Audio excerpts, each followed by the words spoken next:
રાધે રાધે, જય શ્રી કૃષ્ણ। તો આજે તો મેં જાગીને કપડાં ચેન્જ કરી નાખ્યા, બ્રશ કરી લીધું અને જો આ નાસ્તો ભરી લીધો છે, સેવ મમરા અને ભૂંગળાને એવું બધું। પછી અમે બે ભાઈ બહેન તૈયાર થઈ ગયા સ્કૂલે જવા માટે। તો અમે બે ગયા સ્કૂલે। તો બપોરે આવીને જોયું તો મમ્મી ખાંડવી બનાવવાની તૈયારી કરતા હતા। મેં તો નામ જ પહેલી વાર સાંભળ્યું કે ખાંડવી એટલે શું હશે। પછી તો હું બે ગઈ રસોડામાં, મમ્મીનો વિડીયો ઉતારવા માંડી। તો મમ્મી જો આવી રીતના ચણાના લોટમાં છાશ અને પાણી કંઈક મિક્સ કરતા હતા। તો હું બેઠી બેઠી જોતી હતી।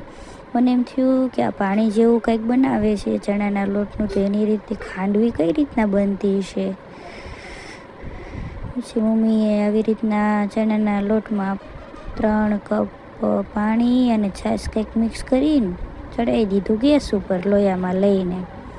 પછી બધું મિક્સ કરવા માંડ્યા મમ્મી, અને આવી રીતના જાડું બેટર થઈ ગયું। પછી તો મમ્મી એને થાળીમાં પાથરી દીધી ને પછી કરી નાખ્યો વઘાર।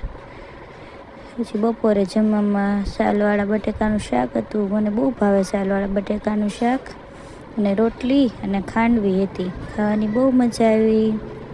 અમારા વિડીયો ગમે તો લાઈક, શેર અને સબસ્ક્રાઈબ કરજો। Bye bye.